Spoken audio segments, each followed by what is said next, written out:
Idealmente Radio, por una vida saludable. En este espacio encontrarás ayuda, orientación, asesoría, apoyo e información útil para ti.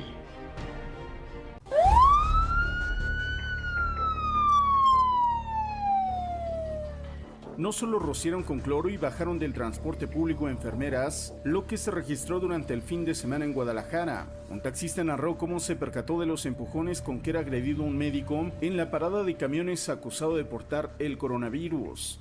Es que es una estupidez, les falta cerebro a estos señores pensando pues cosas que no son, como golpear a un doctor porque piensan que está infectado o algo, bañarlo con cloro, es una salvajada, ¿no? Como que pienso que tienen miedo en el cerebro. Tras las agresiones, las enfermeras salen con temor a las calles y piden a la población tengan mayor sensibilidad por su trabajo. Nosotros estamos trabajando para las personas, para las personas que lleguen, ¿verdad? Entonces nosotros no estamos enfermos, no estamos mal. De ignorancia que tiene la población, ¿verdad? Y yo creo que esa misma gente que está haciendo esas agresiones es la misma gente que anda en la calle sin protección y sin cuidarse y no acatan las órdenes o las disposiciones que que les están pidiendo que deben de tomar. Gente que la verdad no sabe la labor que realizan tanto los médicos como las enfermeras. Nosotros como tal, como personas, arriesgamos nuestra propia salud para atender a la gente, entonces... Para evitar que el personal de salud sea agredido en el trayecto hacia sus hogares, un grupo de taxistas que hace base en hospitales se ofreció a dar transporte gratuito. Otros proponen tarifas especiales. ¿Por qué no? Con mucho gusto se les apoya. O cobrarles poco, mínimo, no sé. Llevar tantos a tal lado por X cantidad para que no se perjudiquen ellos.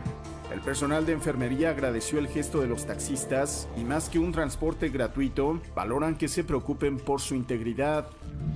A pesar de cómo está la situación ahorita con la economía, se me hace muy buena obra. No tanto gratis, pero que sí nos sentamos todos los que trabajamos en la salud seguros, porque ahorita nosotros salimos de la casa y ya el uniforme para nosotros, para mí mi uniforme es lo más sagrado que tengo. Me siento orgulloso de ser enfermero, pero ahorita ya me da miedo andar en las calles por las agresiones que han tenido mis compañeros. Ante la amenaza de agresiones, se ha pedido al personal de salud no usar uniformes o batas en la vía pública. Para Imagen, Omar Hernández.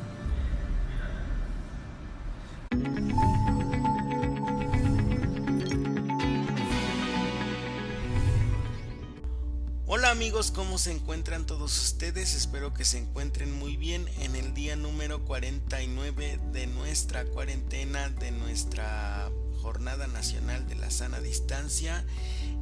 Les saludo con un nuevo programa en la estación de Idealmente Radio. El programa que vamos a tratar el día de hoy, que resulta muy interesante, es la agresión que últimamente se ha perpetrado hacia el personal de la salud. ¿Por qué es que está sucediendo todo esto cuando nosotros deberíamos expresarles admiración y reconocimiento por luchar para salvar nuestra vida? El día de hoy vamos a despejar estas interrogantes: ¿qué sucede con las personas que están perpetrando esta clase de agresiones y cómo las podemos detener? Sabemos que una de las consecuencias de esta pandemia o de este recogimiento que estamos viviendo en este momento, o de la cuarentena como comúnmente se le conoce, es el estrés, la ansiedad, la intolerancia a la frustración, la incapacidad que tenemos de espera por diversas preocupaciones que también, aunque son legítimas y todos las podemos llegar a tener, pues hay momentos en que no expresamos de una forma correcta, de una forma adecuada, y una de estas síntomas es la violencia física, la violencia verbal, la violencia psicológica hacia otras personas. Hoy vamos a explicar cómo es que se da esta clase de violencia y cómo también la podemos detener. Quédense conmigo porque vamos a tener un programa muy interesante al respecto de la violencia perpetrada hacia el personal de la salud. Muchas gracias. el ciclo de la violencia contra las mujeres. ¿Conoces a una amiga que esté en una relación violenta? ¿Te preguntas por qué ella continúa en esa relación? Cuando alguien vive violencia, se encuentra en un ciclo espantoso que se repite una y otra vez, como un remolino. Esto va dañando su autoestima, la aísla de las personas y cada vez es más difícil salir de la relación violenta. Conozcamos las 3 fases del ciclo de la violencia contra las mujeres.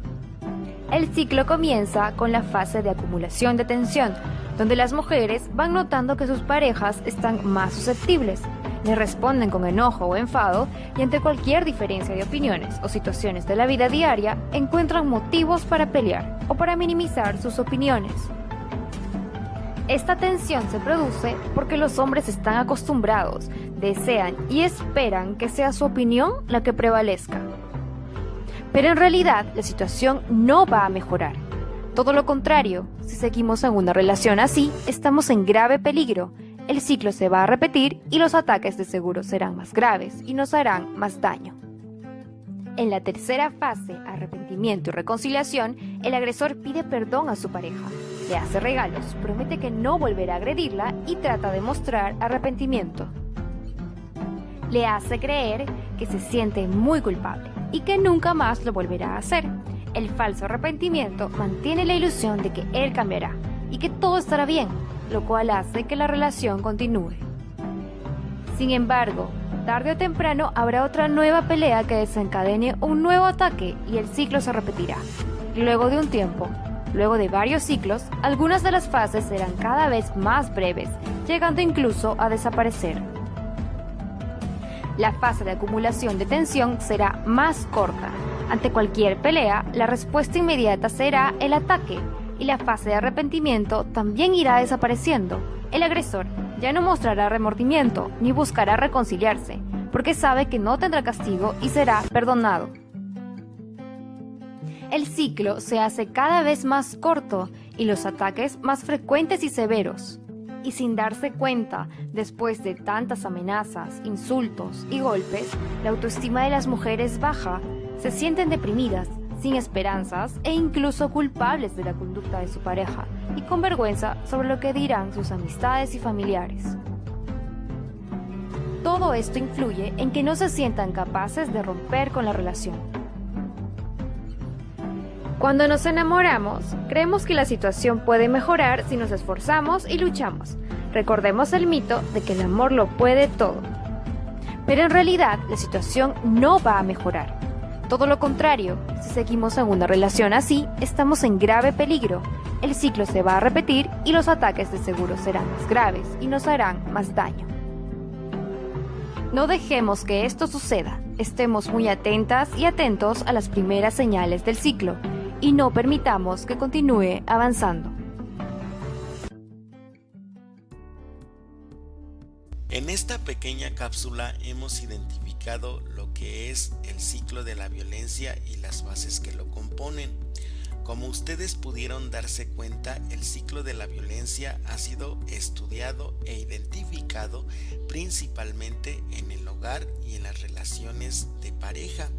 Sin embargo, en mi experiencia clínica, yo he identificado que este ciclo no solamente se encuentra y se puede identificar en los roles que jugamos en esos ámbitos de nuestra vida.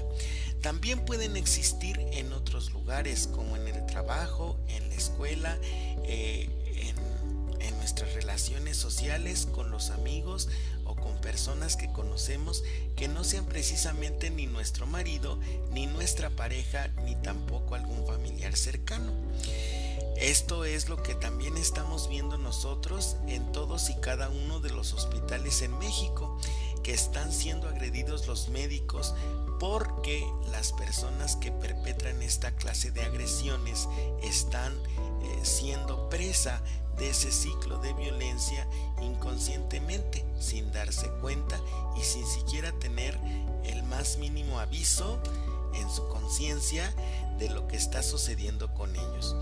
Estas personas que agreden a los médicos pues están justificando diciendo que es la desesperación, es la ansiedad, es la angustia por saber el estado de salud de sus pacientes, de sus parientes o de las personas que estén a su cargo.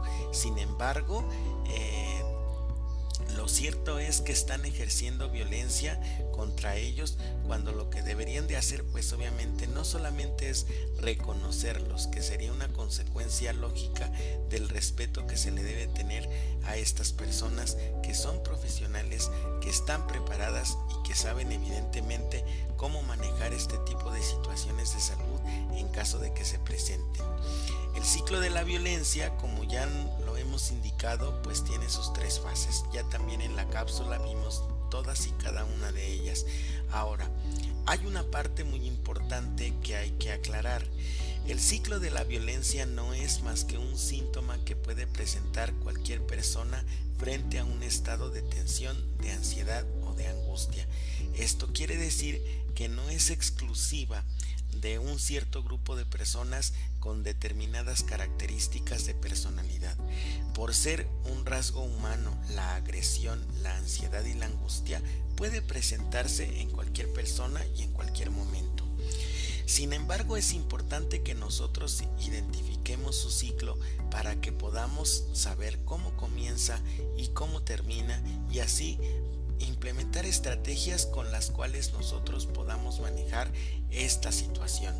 Para ello, requerimos también tener conciencia de un aspecto muy importante de nuestra salud mental, como lo son los mecanismos de defensa.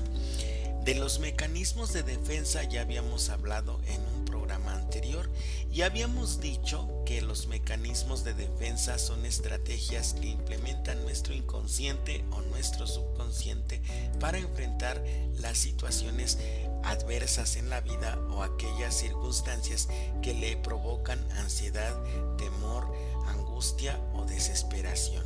Esos son los mecanismos de defensa. Hablábamos también que dentro de los mecanismos de defensa existen aquellos que son muy rudimentarios, es decir, que responden única y exclusivamente a las necesidades básicas de la psique, entre las cuales se encuentra el instinto de supervivencia. Es decir, que la persona cuando se siente acorralada, cuando se siente amenazada, cuando siente que puede perder su equilibrio de alguna manera, puede reaccionar de una forma muy impulsiva, muy irracional. Esta es una primera característica de las personas que perpetran la agresión. Identificamos un primer síntoma, que en este caso es la ansiedad, la angustia y el temor. ¿Cuál es el temor que tiene la persona en este caso de pandemia? Pues evidentemente es enfermarse. No quiere enfermarse porque sabe que la consecuencia inmediata en algunas circunstancias y en determinadas características del paciente es la muerte. Entonces, la persona de quien se defiende es de la posibilidad de morir. Encontramos entonces que la ansiedad es un primer síntoma. ¿Qué es lo que sucede en su mente? El siguiente movimiento a nivel interno es cambiar de mecanismo de defensa. Esto no lo hace la persona conscientemente. Volvemos al punto. Como estamos en un nivel de psicología muy rudimentario a nivel personal, pues obviamente nuestras decisiones no tienen aquel aspecto de racionalidad, sino que responden a los instintos, en este caso el de supervivencia. Después, la persona va a cambiar de mecanismo de defensa. En este caso, ya que ha pasado de la ansiedad, va a elegir el mecanismo de defensa del desplazamiento. El desplazamiento no es otra cosa más que trasladar mi estado emocional hacia un objeto. En psicología se conoce por objeto a las personas, las circunstancias, los animales, los objetos inanimados, todo aquel ente que responda a una necesidad que yo tenga. Ese es un objeto. Objeto de mis afectos son las personas que quiero, pero también pueden ser objeto de mis necesidades. En este caso, las personas que se sienten amenazadas por la existencia, por la certeza o por la cercanía del COVID-19, lo que sucede es que desplazan esa vulnerabilidad hacia personas que psicológicamente pueden ser más fuertes y pueden soportar la agresión. Entonces ya identificamos el mecanismo de defensa del desplazamiento. Es decir, cuando la persona revisa la relación que tiene con el médico, tiene que darse cuenta y tiene que hacer consciente que el médico realmente a nivel personal no le ha hecho nada, ¿no? Pero pues en alguien tiene que recaer la culpabilidad que la persona interpreta de la circunstancia de estar enfermo, de que tenga un paciente, ¿no? Y entonces repercute sobre el médico, en este caso, desplaza. Luego, la persona que tiene un paciente enfermo de COVID-19 simboliza. El médico representa a alguien que me protege, el médico representa a alguien que sabe, el médico representa a alguien que tiene la responsabilidad de salvar vidas. Por lo tanto, independientemente de las condiciones en las cuales llegue mi paciente, el médico tiene la responsabilidad de salvarlo, porque para mí él representa una posibilidad, una esperanza o una certeza de preservar la vida. Así es como nosotros estamos viendo a los médicos, a las enfermeras, a los camilleros, a los auxiliares en el personal de la salud, como personas que representan una posibilidad para preservar nuestra vida. Y encontramos con esto un segundo mecanismo de defensa, que es la simbolización. Entonces, es por ello que hacemos responsables a los médicos de la vida de nuestros pacientes, a raíz de la simbolización. Vamos a un pequeño corte y vamos a continuar posteriormente con este programa. Inició el escenario 2 de la epidemia de COVID-19, pero con agua y jabón alejas al coronavirus. Yo, Susana Distancia, te diré cómo hacerlo. Moja tus manos, aplica suficiente jabón, frota las palmas y luego los dorsos, talla los dedos entrelazados, pulgares y nudillos. Enjuaga bien con agua y sécate muy bien. Todo debe durar al menos 20 segundos. El lavado de manos es nuestro mejor aliado. Y no olvides, quédate en casa. Gobierno de México. Aunque al hablar de violencia familiar asociemos este concepto a la violencia física, existe otro tipo de violencia familiar más silencioso y difícil de detectar: la violencia emocional. Ambas se caracterizan por acciones que el integrante de una familia ejerce contra otro, ocasionando daños físicos o psíquicos. Pero además de estos dos grandes grupos, también cabe destacar que la violencia familiar puede llegar incluso a incluir casos de abuso sexual. La detección de la violencia familiar resulta verdaderamente difícil, ya que su ámbito no está ni mucho menos delimitado y puede darse en todas las facetas de la vida de una persona, desde que somos niños hasta que nos convertimos en ancianos. Resulta especialmente complicado determinar en qué caso se da violencia familiar del tipo emocional, ya que no existe un patrón común. Por lo contrario, depende de distintos factores, como la clase social, la raza o el nivel de ingresos.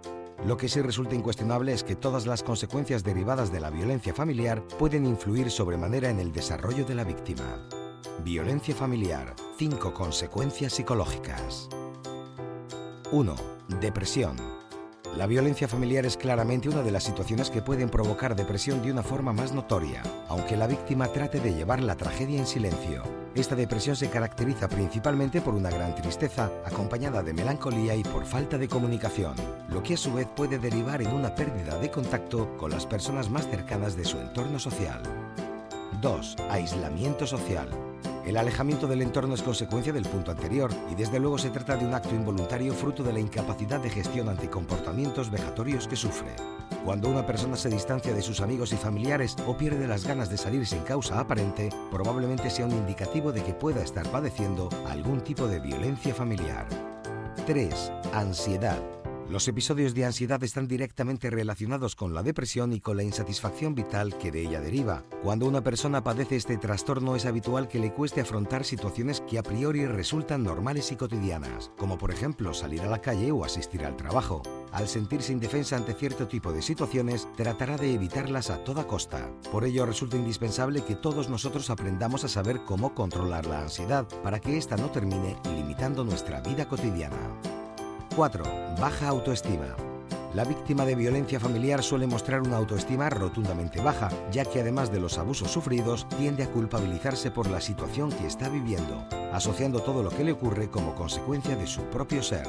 Así perderá también el interés por cuidarse, creyendo que no se lo merece, y sentirá un miedo atroz a afrontar nuevos retos o situaciones. 5. Estrés postraumático. El estrés postraumático es un trastorno que se relaciona directamente con la ansiedad. Este se asocia, como su nombre indica, a situaciones que han creado un trauma en la persona, generando que la persona que lo padece sienta temor o miedo a que vuelva a repetirse la situación que tanto daño le ha causado. Obviamente, este trastorno repercute de manera directa no solamente en la forma de vivir de la persona, sino también en la gente de su alrededor. Las consecuencias psicológicas derivadas de la violencia familiar que acabamos de enumerar deben servir de ayuda a la hora de identificar a posibles víctimas y casos. Por tanto, si conoces a alguien que sufra estos trastornos y tengas indicios de que pueda estar sufriendo abusos, haz lo posible por sacarle de dicha situación. Y ahora cuéntanos, ¿has padecido o conoces a alguien que padezca violencia familiar? ¿Cuál de todas estas consecuencias te ha impactado más? Suscríbete a nuestro canal y déjanos un comentario con las aportaciones que consideres necesarias. Estaremos encantados de conocer tus opiniones y tus experiencias. Hola, ya estamos de regreso nuevamente en Idealmente Radio con el programa de la violencia perpetrada hacia el personal de la salud. Escuchamos en la cápsula anterior algo sobre la violencia familiar. La hemos colocado aquí porque consideramos que en la familia se establecen los primeros vínculos y se adquieren las primeras herramientas para relacionarnos con las personas. Es por ello muy importante que nosotros entendamos que la relación que tenemos con nuestros familiares, con nuestros amigos, con nuestros vecinos, desde que somos niños hasta que somos adultos, evidentemente va a repercutir en la forma en cómo nos relacionamos con las demás personas. Hablando de la familia y hablando de que en la familia se adquieren las primeras herramientas para las relaciones interpersonales, vamos a analizar un poquito al respecto de este aspecto de nuestra vida. Comenzamos por decir que cuando una persona llega a un entorno familiar, si este entorno familiar es intolerante y violento, pues dirían nuestros compañeros del conductismo en psicología, pues eso es lo que va a aprender y evidentemente eso es lo que va a repetir. Y tienen razón, es decir, una persona va condicionándose o va adquiriendo hábitos con los cuales va relacionándose con las personas mientras va creciendo. Las primeras herramientas que una persona debe tener para poder ser tolerante, paciente, comprensiva y prudente, pues son la tolerancia a la frustración y la capacidad de espera. Estas herramientas se dan cuando el niño es pequeño. Desde la perspectiva del psicoanálisis las va adquiriendo en la etapa anal de su vida, cuando se van gestando el código moral, los valores y la ética. El niño va aprendiendo no solamente aquellos aspectos donde identifica lo que es bueno y lo que es malo para él, sino también va identificando que tiene que postergar, tiene que aprender a tener cierto grado de frustración, tiene que aprender a esperar la satisfacción de sus deseos.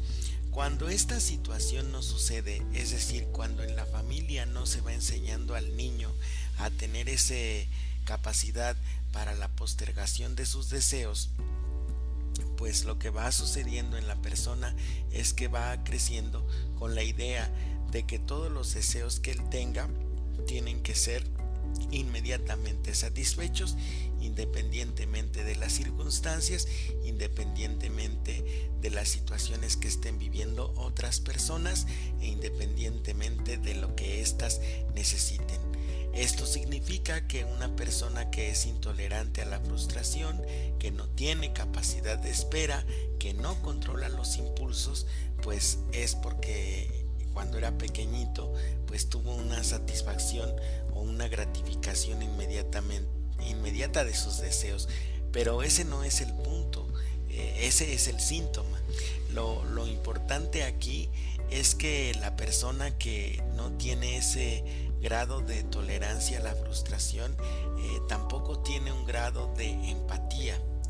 La empatía es la capacidad para pensar en el otro, que en este caso tendría que ser importante para mí pensar que no solamente yo soy el que está sufriendo, sino también están sufriendo otras personas, que en este caso no solamente soy yo el que cuenta, sino también cuentan otras personas que son importantes, que deben ser importantes, que en este caso son el personal de la salud. El personal de la salud, la enfermera, el camillero, el personal de intendencia, el médico, tenga el cargo que tenga dentro del hospital, también es un ser humano que también tiene una familia, también tiene necesidades que satisfacer y también tiene necesidades afectivas. Pero todo eso yo lo puedo ver con la capacidad para la empatía, con la capacidad para ponerme en los zapatos del otro y entonces darme cuenta que no soy yo el único que está sufriendo esta angustia por esta pandemia. Entonces ya estamos hablando de que las personas que no desarrollan adecuadamente una etapa psicológica, obviamente desde el punto de vista psicoanalítico, la etapa psicológica que tienen que desarrollar es la etapa anal, que les va a ayudar a controlar sus impulsos, pues no la tienen adecuadamente desarrollada, por lo tanto no hay una situación de conciencia, hay una deficiencia en la capacidad de juicio. Ya estamos entrando nosotros a las características y a las herramientas de las personas. Hay una deficiencia en la capacidad de juicio, es decir, la distinción del bien y del mal, porque si no hay empatía, pues obviamente tampoco hay un juicio correcto. Lo correcto es distinguir el bien y el mal. Por ejemplo, si yo siento mucha angustia y mucha ansiedad por lo que está viviendo mi paciente y me dejo llevar por esas emociones, por esas circunstancias, puede que yo haga dos cosas. Me desespero yo mismo y entonces yo descargo sobre mí mismo toda esa tensión que estoy viviendo, o lo que hago en este caso es salir corriendo al hospital y entonces pararme en la puerta y ponerme a gritar y ponerme a decir que me tienen que dar informes inmediatos en el hospital porque mi paciente está internado ahí, y anulo otro mecanismo de defensa, anulación. Todo lo que pase alrededor de mí no me importa. A mí lo único que me importa es que tengan información al respecto de mi paciente, que es lo único que me interesa. Si la doctora, si el médico, si el camillero, si la enfermera están preocupados por su propia familia o por otras personas, no me interesa. El argumento que por lo menos aquí en México yo siempre escucho es el siguiente: a todos ellos se les está pagando por brindar un servicio, ¿no? Por lo tanto, si yo estoy pagando mediante mis impuestos el sueldo de estos médicos, cosa que yo pienso que es una fantasía total y absoluta, pues tienen que atenderme porque es su obligación. Pero en la anulación que yo establezco mediante mis mecanismos de defensa, pues me impide ver empáticamente la circunstancia que ellos están atravesando y ponerme en el modo de la exigencia. No me importa qué más esté pasando a mi alrededor, lo único que yo necesito es que se me den informes sobre mi paciente. Por eso es que nosotros hemos incluido esta cápsula de la violencia familiar, para que se entienda que si nosotros desde la infancia no desarrollamos adecuados y sanos hábitos de convivencia con las personas, en el sentido del respeto, la paciencia, la capacidad de espera, el control de los impulsos, la tolerancia a la frustración, vamos a tener a personas impulsivas, intolerantes, agresivas y hasta peligrosas en nuestro país. Por ello a mí me pareció muy importante que colocáramos esta cápsula. Un homenaje a los héroes personal de blanco de todo el mundo, que sin importar las horas que llevan sin dormir, los días que llevan sin ver a su familia o lo poco que comieron ese día, ellos siempre estarán ahí para salvar tu vida de este virus muy contagioso que se expande muy rápido, COVID-19.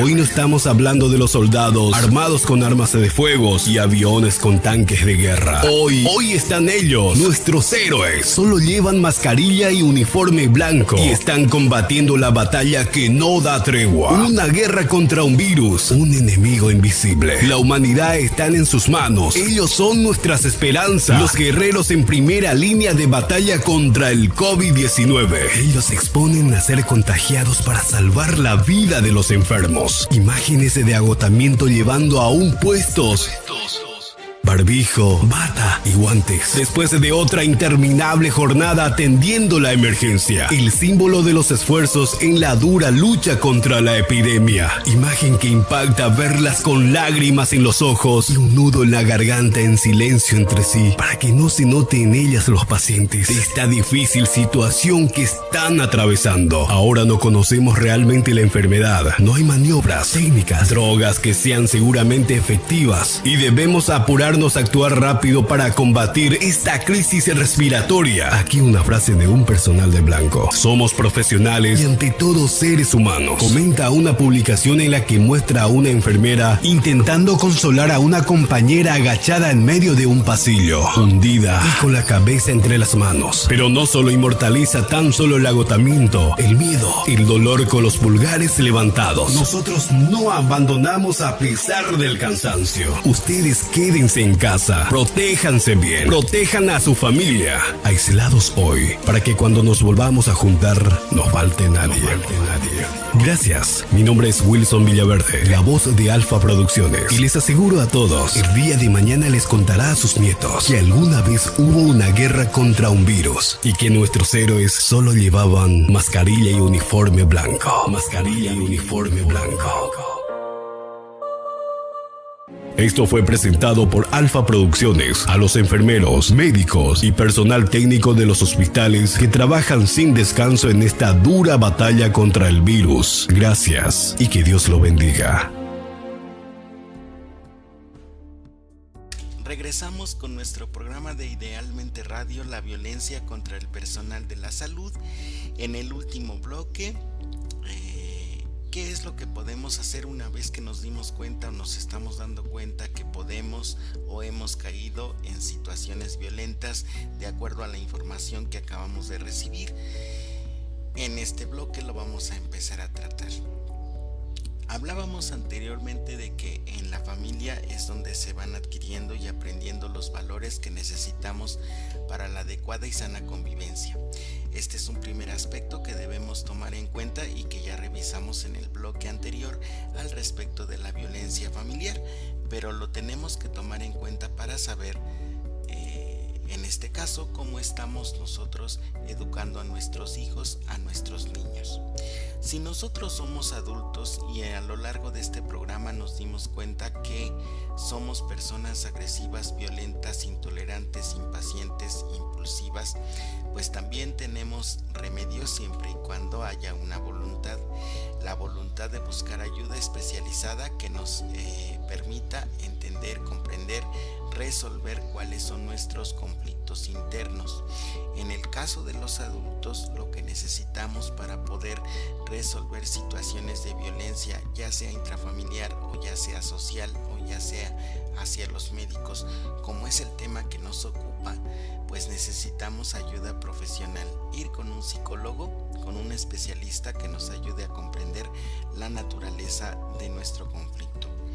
En el caso de los niños, tenemos que hacer una serie de cosas aprovechando la cuarentena para que los niños no caigan cuando sean adultos en este tipo de actitudes, en este tipo de circunstancias o de conductas.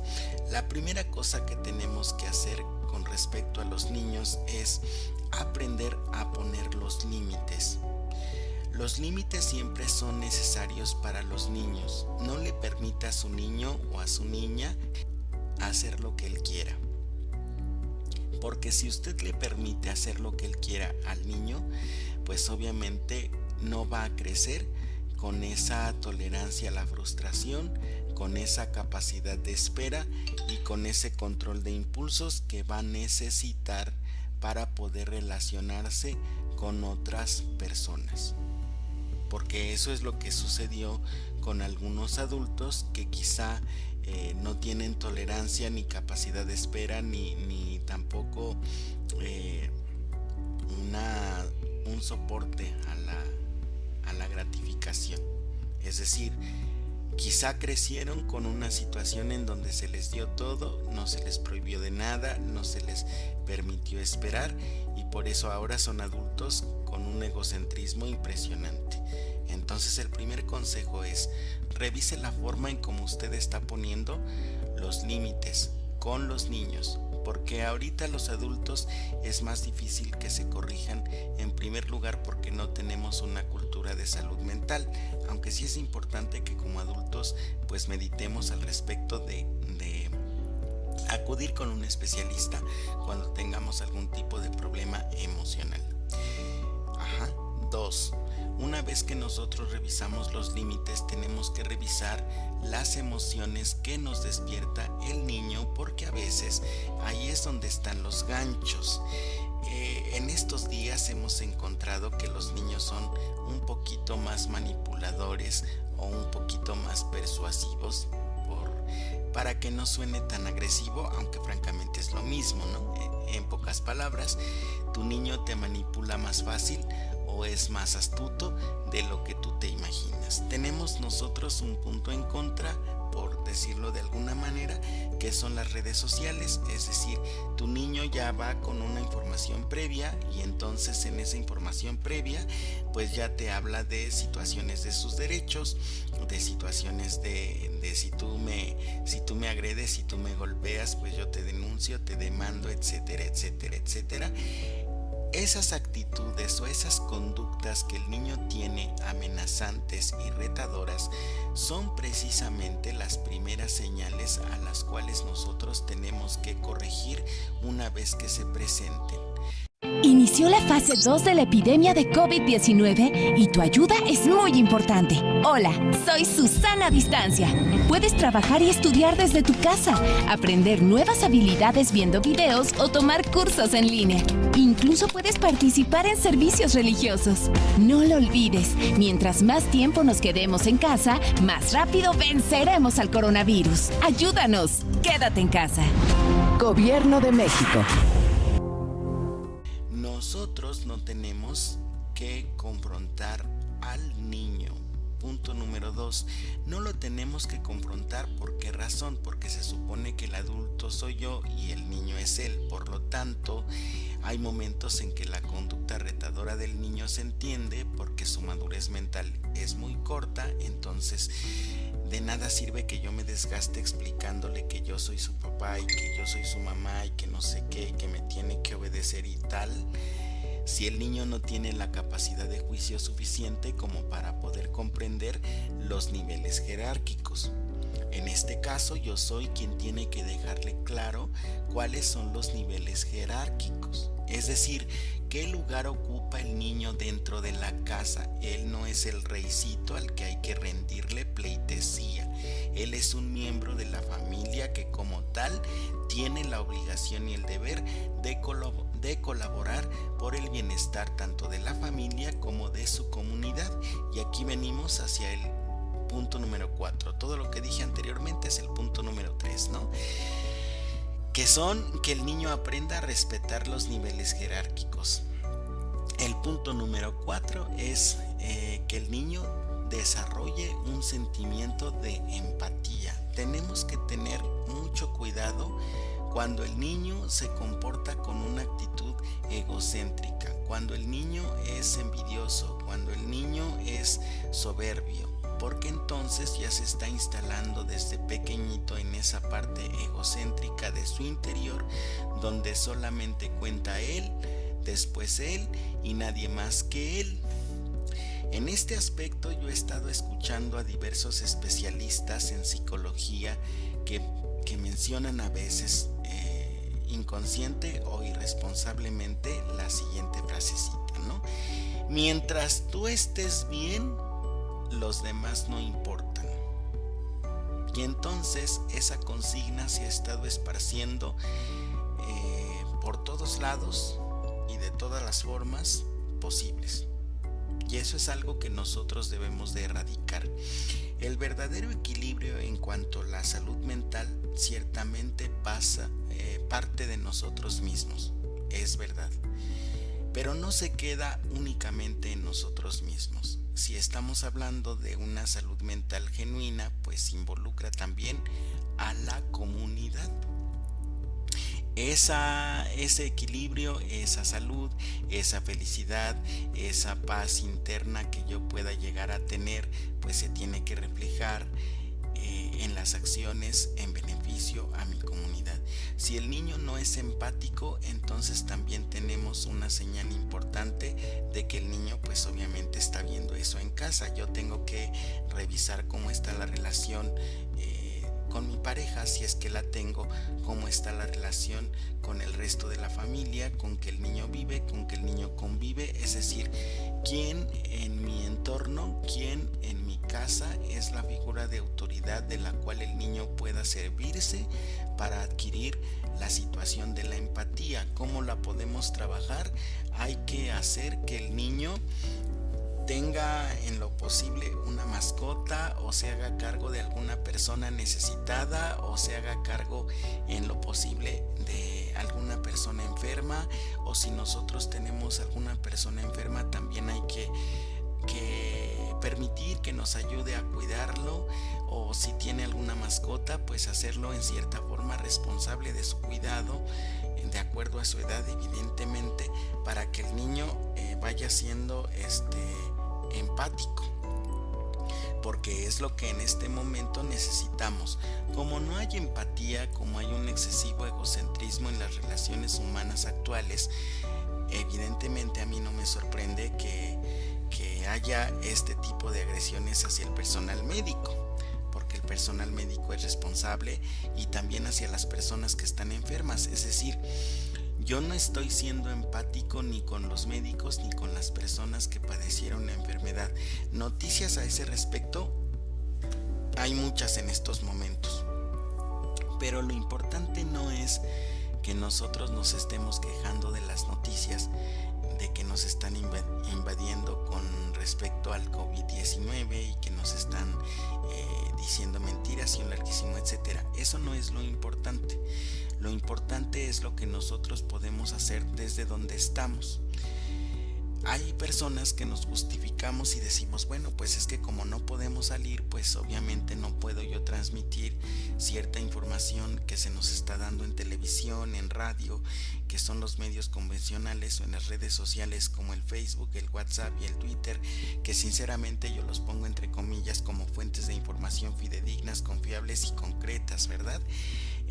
Hay personas que les llegan muchos WhatsApp y están como 100% creídas de toda la información que les llega. Ese evidentemente es otro tema a tratar próximamente, pero en el caso que nos ocupa, lo que tenemos que hacer es, con las personas que estamos conviviendo en la casa, tenemos que desarrollar una situación de empatía. Ya nosotros revisamos que el niño tiene que tener límites claros. El paso número 2, tengo que revisar las emociones que el niño me despierta, cómo yo me relaciono con él. El paso número 3, pues tengo que evitar que el niño sea egocéntrico. Y el paso número 4, que el niño sea empático. Hay muchos quehaceres en casa que hacer en esta cuarentena, como para que el niño se quede sin hacer nada, solamente viendo el celular o solamente viendo la tele o la tableta. Eso ya es una responsabilidad de nosotros, no es una responsabilidad del gobierno. Tenemos que concientizarnos al respecto de que el mejoramiento de la sociedad no solamente está en un gobierno, como siempre se ha dicho y como siempre se ha pensado. El mejoramiento de una sociedad está en el conjunto de todos los ciudadanos. Entonces, si nosotros no revisamos desde ahorita nuestro modo de pensar y no evitamos que los niños vayan pensando concretamente que son merecedores de todo, que nosotros como padres tenemos la obligación de mantenerlos de todo a todo sin que ellos colaboren absolutamente en nada, que ellos tienen el derecho a recibir única y exclusivamente la gratificación, que asuman su deber de estudiar como un favor que nos están haciendo y que nosotros tenemos que premiarlos, porque eso es parte de la manipulación que se está ejerciendo hoy en los niños. Es decir, el niño te condiciona. Si estudio, ¿qué me vas a dar? ¿No? O fíjate que saqué un 10, ¿qué me vas a dar por haber sacado 10?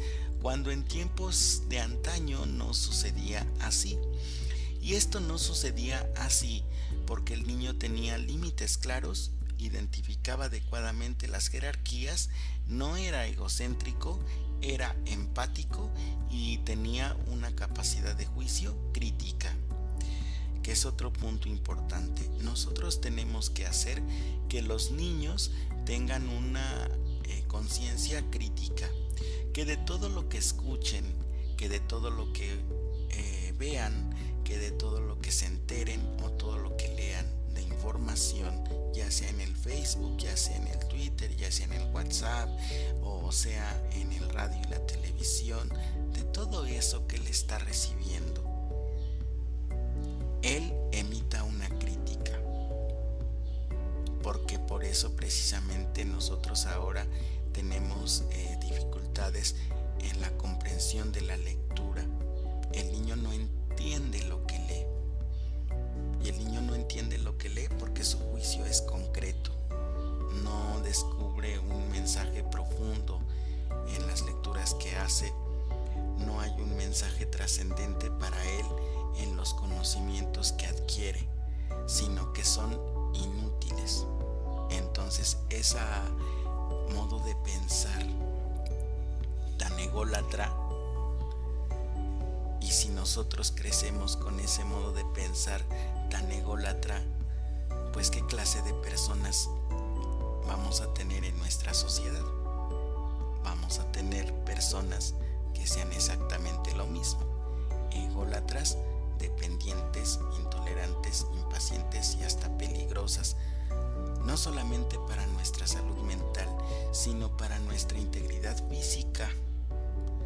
Porque ahorita pues se está agrediendo a los médicos, se está agrediendo a los pacientes, se justifican la cuestión por ignorancia. Es decir, es que en México hay mucha ignorancia y ciertamente es así, pero también si nosotros mismos nos estamos dando cuenta que hay mucha ignorancia en México, pues desde nuestra trinchera, como en este caso con este programa es lo que nosotros estamos haciendo, desde nuestra trinchera tenemos que colaborar para que eso se termine.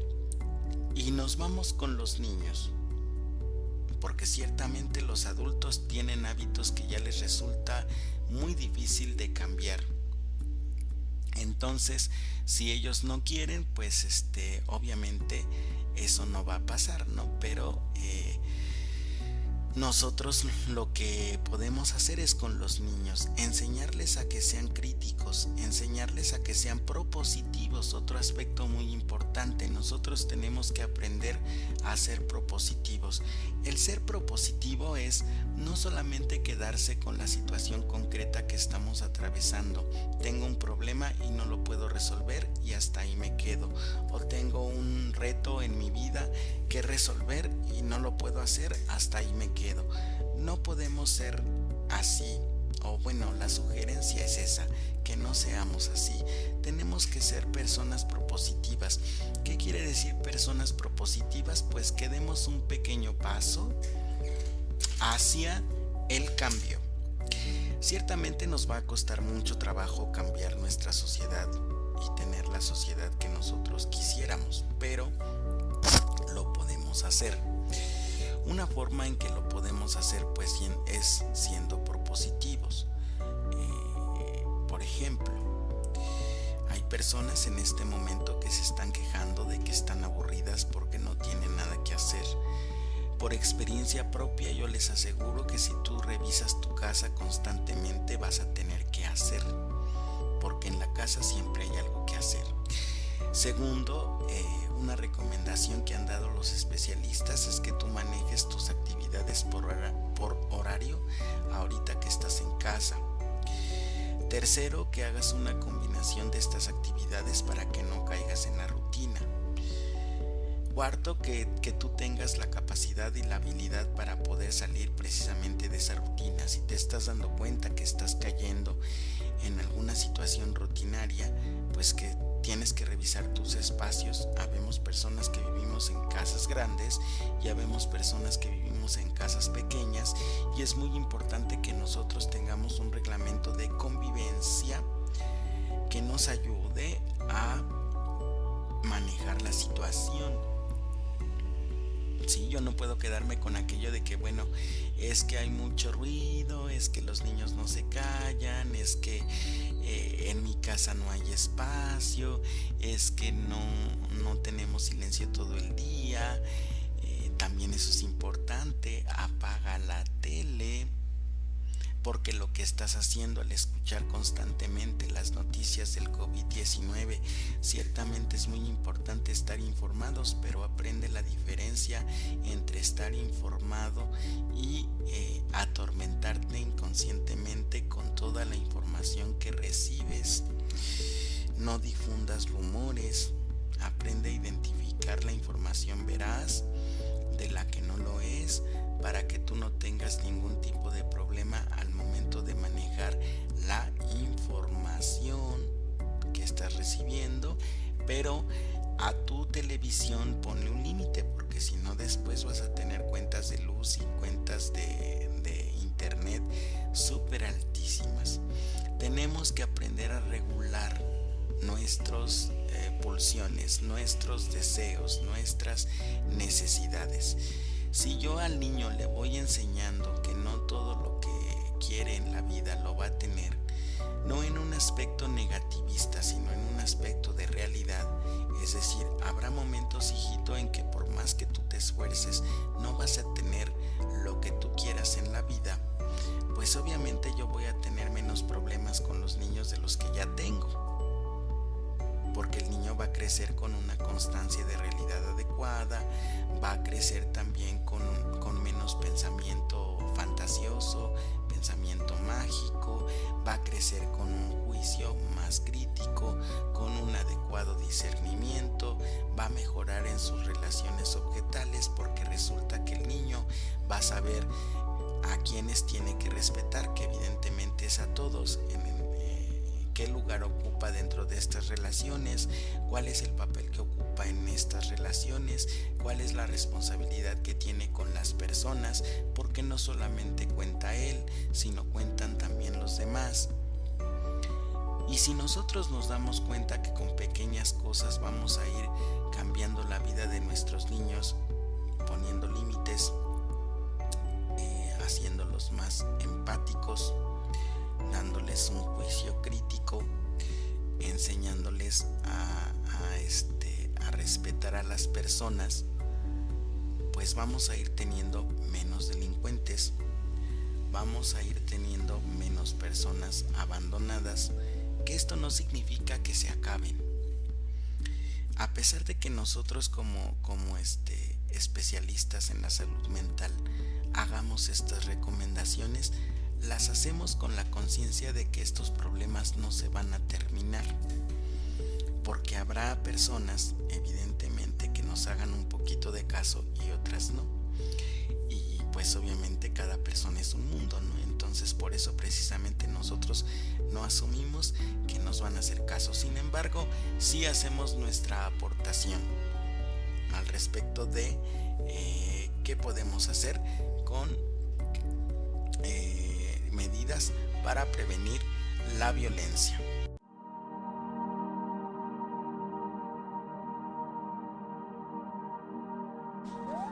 Han sido momentos inciertos, así que unámonos, es momento de actuar. Somos la famosa primera línea, el personal de salud del servicio de urgencia. Trabajamos duramente para aplanar la curva. Necesitamos tu ayuda más que nunca. Si hay menos enfermos y avanza más lento, podremos combatirla. Los invito a que nos ayuden donando tapabocas, guantes de látex, batas quirúrgicas. Nosotros nos quedamos en el hospital por ustedes. Ustedes quédense en casa por nosotros. También nos unimos al agradecimiento a todos los médicos de nuestro país. Con el apoyo de todos juntos lo vamos a lograr. Gracias. Gracias. Gracias a todos los doctores. Gracias de corazón. A las doctoras. Gracias.